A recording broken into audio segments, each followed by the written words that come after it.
hadalkaagu dabiib iyo ma wax lagu dawoobaa halkaad isu tirqinaysaa ma anaa daciif iyo ii malaysay doqonuu damiirkiisu maran yahay waxay doodan qalafsani anigaa istilayoo dibnahayga kuu furaya dadku yaygu kaa xamane aragaaga iga doori dibna ha igu soo noqon dadka kale miyaad arag siday ugu dawoobaan daymadayda aragtida doqoniimadaada dadka kaa dhex saartoo qiimahayga dadnimaad garan weyday dhowroo wadigaa dadkii nacay aniguuni dabaguray markii aan dawoobay ka dulguuray caashaqaad dib u soo gocanaysaa naftaa diidanayd shalay dadka nool adduunkaa dabcigaa ka simanoo ma dareema aadmigu nimcadaa dushiise dharaartuu duloobee dacalkiisa dhaaftuu gocashada dareemaa adna doonistaadaa dowgeedii dhaaftoo farxaddaa dishay baad dib u raadinaysaa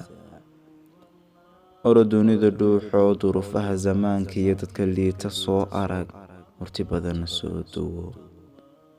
tanna darsi ka dhigo oo dadka iga dambeeye noloshaada soo daya dowgooda wada mari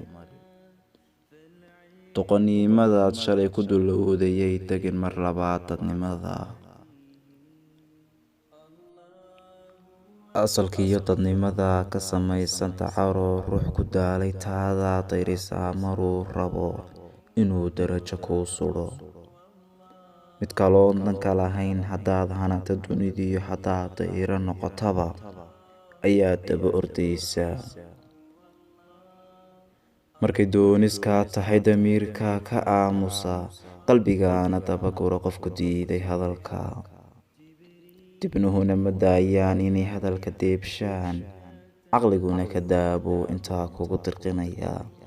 dareen baanse yeelay dunida rafaadloo ruuxaad doonaysaa dadka luu rabaa ruuxaad dayrisaa wuu ku daba socdaa